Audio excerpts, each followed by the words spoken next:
sin santidad. ¿Estás listo para el arrebatamiento? En Hebreos 12 a 14 leemos que sin santidad nadie verá al Señor. Cuando se habla del arrebatamiento y se considera si se está o no listo para ese momento, muchos mencionan este versículo rápidamente. Pongamos la lupa sobre el asunto porque muchos no alcanzan a discernir el peligro que corren al no entenderlo. Próximo evento profético. Si tenemos en cuenta el calendario profético de Dios, veremos que hay 7 fiestas, siendo que 4, relacionadas con la redención llevada a cabo por el Mesías, ya se han cumplido, quedando 3 para completar los tiempos establecidos por Dios para consumar el plan de redención del ser humano. Muchos se refieren a las fiestas como las fiestas de Israel, pero eso no es cierto, ya que todas las fiestas apuntan al Mesías Redentor y atañen a toda la humanidad, puesto que hablan de la redención del ser humano. Revisemos someramente su significado. Pesaj o Pascua. El Cordero de Dios, Jesucristo, es sacrificado una vez y para siempre por el pecado del ser humano. Hag Hamatzah o panes sin levadura. Dios prohibió a Israel comer panes con levadura durante 7 días, ya que, en la Biblia, la levadura representa el pecado. El Mesías fue el Cordero sin pecado y todo aquel que cree en su sacrificio es limpiado de pecado, santificándose, es decir, separándose del pecado y dedicando su vida a Dios. Bikujim o primicias. En esa fiesta se llevaba un manojo de la primera cosecha ante el sacerdote y representa la resurrección del Cordero. Jesús es el pan de las primicias aceptado por Dios. Shavuot o fiesta de las semanas. En el judaísmo se celebra la entrega de los 10 mandamientos a Israel. En esa fiesta luego vino el Espíritu Santo a habitar en el interior de los creyentes, tal como prometió el Señor Jesús a la Iglesia. Estas 4 fiestas ya se han cumplido. Yom Teruah o Día de las Trompetas. Esta es la siguiente fiesta en el calendario profético del plan de Dios para la redención del hombre por medio de Jesucristo. Yom Teruah se conoce como el inicio de las fiestas llamadas los días asombrosos, tal como se refieren los profetas al Día del Señor. Ese día es conocido como el día del despertar, el del juicio, de la coronación del Mesías, del recuerdo, apertura de las puertas, ceremonia de boda, arrebatamiento y resurrección de muertos, última trompeta y el día escondido. La fiesta de las trompetas es la única que se celebra en 2 días, puesto que tiene que coincidir con el avistamiento de la luna. En Israel ese día se ponen a 2 testigos en 2 montes distintos y vigilan el cielo. Cuando ambos ven salir la luna, tocan la trompeta y así el sumo sacerdote da inicio a la fiesta. Esa salida puede ser vista en un día o en el siguiente. Por eso se reservan 2 días para el inicio de la fiesta y eso hace con que se conozca ese día como el día escondido. Es decir, nadie sabe el día y la hora en el que empieza la fiesta. Yom Kippur o Día del Perdón, día en el que el pueblo de Israel pide perdón a Dios y su favor para el siguiente año. Era el único día del año en el que el sumo sacerdote entraba al lugar santísimo. Ahí Dios se manifestaba, aceptando o no el sacrificio y concediendo o no el perdón al pueblo. En el Tratado Yoma 39b, del Talmud babilónico, se menciona que durante los 40 años previos a la destrucción del segundo templo, que ocurrió en el año 70 después de Cristo, ocurrieron varios fenómenos que fueron interpretados como señales de que Dios ya no aceptaba los sacrificios del pueblo de Israel. Es decir, entre el sacrificio definitivo del Cordero de Dios y la destrucción del templo, Dios aún mostró a Israel por 40 años, que el sacrificio de animales no servía, sino que el Cordero Santo ya había venido. Después del arrebatamiento de la Iglesia, en el día del Señor, o segunda venida, Israel verá venir al Mesías y se arrepentirán de verdad. En ese momento, será el último Yom Kippur y se cumplirá la profecía de Zacarías 12:10 y Apocalipsis 1:7. Sukkot o tabernáculos. Después de Yom Kippur se celebra Sukkot, que se traduce por tabernáculo. El significado es que Dios viene a habitar en medio de su pueblo. Es el auge de los días asombrosos y se entiende que alude a la segunda venida de Cristo profetizada en Hebreos 9:28, Joel 2, Zacarías 14 y Apocalipsis 19. En ese día el Señor da inicio a su reino milenial, viniendo a habitar entre los hombres por 1000 años. Resumiendo las fiestas del Mesías, se ve que las 4 primeras han sido cumplidas y la próxima fiesta es la de Yom Teruah. Por sus características, contexto histórico y bíblico, parece ser la fiesta del arrebatamiento de la Iglesia. Ahora veamos qué tipo de santidad es imprescindible para ver a Dios. Sin santidad nadie verá al Señor. Cuando se habla con cristianos sobre el arrebatamiento, fácilmente la conversación llega al punto en el que se considera cómo prepararse para ese momento. La gran mayoría de las veces, esa idea viene del texto de Hebreos 12:14 que dice, seguid la paz con todos, y la santidad, sin la cual nadie verá al Señor. Cuando se profundiza en la conversación y se le pregunta a esa persona en qué consiste eso de santificarse, emerge la religión que se esconde en el corazón de muchos.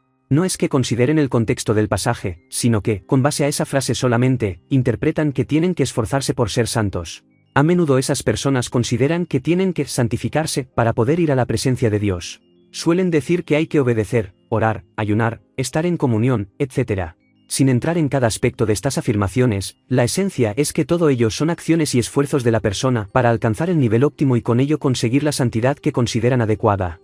Las respuestas también implican una cierta frustración y resignación por sentir que no dan la talla ni nunca la darán. Pero la terrible pregunta ¿es posible que una persona se santifique a punto de poder estar en la presencia de Dios? Veamos qué dice la Biblia. ¿Es posible santificarse? Eclesiastés 7:20 dice, ciertamente no hay hombre justo en la tierra, que haga el bien y nunca peque. Pablo abre su corazón y manifiesta algo que afecta a todo cristiano, porque sabemos que la ley es espiritual, mas yo soy carnal, vendido al pecado. Porque lo que hago, no lo entiendo, pues no hago lo que quiero, sino lo que aborrezco, eso hago. En mi carne, no mora el bien, porque el querer el bien está en mí, pero no el hacerlo. Porque no hago el bien que quiero, sino el mal que no quiero, eso hago. Y si hago lo que no quiero, ya no lo hago yo, sino el pecado que mora en mí. Así que, queriendo yo hacer el bien, hallo esta ley, que el mal está en mí porque según el hombre interior, me deleito en la ley de Dios, pero veo otra ley en mis miembros, que se rebela contra la ley de mi mente, y que me lleva cautivo a la ley del pecado que está en mis miembros. Miserable de mí. ¿Quién me librará de este cuerpo de muerte? Gracias doy a Dios por Jesucristo Señor nuestro. Así que, yo mismo con la mente sirvo a la ley de Dios, más con la carne a la ley del pecado. Esa es la lucha de todo cristiano, ya que todavía está atado a este cuerpo de muerte, del que habla Pablo. Para el que no lo sepa, el cuerpo de muerte es una alusión a un castigo romano que era impuesto a los asesinos. Se ataba el cuerpo muerto de su víctima a las espaldas y, a medida que el cuerpo se pudría, iba contaminando y pudriendo en vida el cuerpo del asesino, que sufría una terrible y dolorosa muerte. Así calificaba Pablo esa tendencia pecaminosa que todavía arrastra todo cristiano que todavía está en este plano de vida. ¿Qué cristiano verdadero no siente lo mismo que Pablo? Es importante tener en cuenta que, normalmente, un cristiano verdaderamente convertido, peca más por omisión que por comisión. Santiago dice, al que sabe hacer lo bueno y no lo hace, le es pecado. Muchas veces, la persona también peca por no conseguir discernir entre lo santo y lo profano.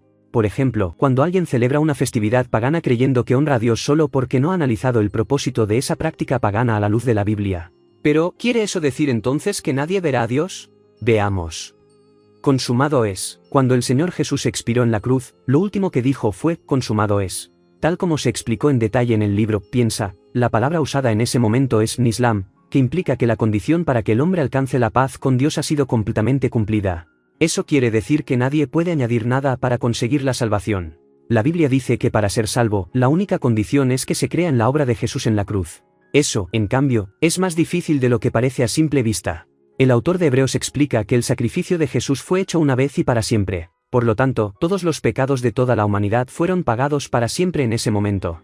Juan nos explica que la ira de Dios ya está sobre los que han pecado, es decir, todos. Cuando Jesús pagó por los pecados en la cruz, la redención quedó a disposición de los que quieran creer.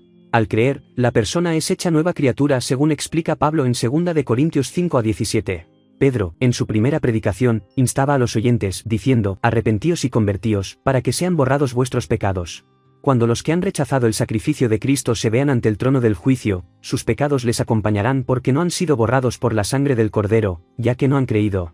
Los que han creído, en cambio, ya no tienen pecado, puesto que han sido hechos nuevas criaturas y sus pecados han sido borrados. Por lo tanto, el que quiere santificarse con su propio esfuerzo es un incrédulo, ya que piensa que puede conseguir algo que solo Cristo consiguió, pagar por los pecados del ser humano, ser mejor persona, santificarse por no se sabe qué método, etc. ¿Es esto un permiso para pecar? A la persona religiosa le resulta prácticamente imposible entender la idea de que todos los pecados del creyente ya fueron borrados.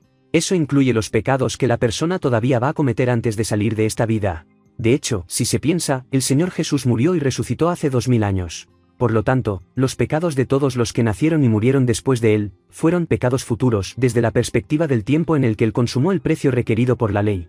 Pero su sacrificio fue hecho una vez y para siempre y por eso alcanza incluso los pecados de los que nacerían mucho después de su muerte. Considerando esto, ¿se podría decir que el creyente tiene barra libre para pecar, puesto que todos sus pecados ya fueron perdonados? Claro que no. Volvamos a la aflicción de Pablo por hacer lo que no quería y no hacer lo que sabía que debía hacer. Lo que sigue también es muy difícil de entender para un religioso, pero muy sencillo para el que realmente ha creído. Cuando alguien cree de verdad y es hecho nueva criatura, cambia en su interior. Es sin duda una nueva criatura, que ha nacido del Espíritu de Dios. Eso quiere decir que esa persona rechaza el pecado y que se siente mal con él. Por eso Pablo se sintió como si cargara un cuerpo de muerte. Los que piensan que se pueden santificar a sí mismos, dicen creer en Cristo, pero viven con esa inquietud de sentirse aún pecadores. Sienten la suciedad del pecado y no consiguen tener la paz que trae el perdón de Dios. La razón es que no han confiado plenamente en que el sacrificio de Jesús en la cruz borró todos sus pecados y creen que todavía tienen que esforzarse para que Dios los acepte.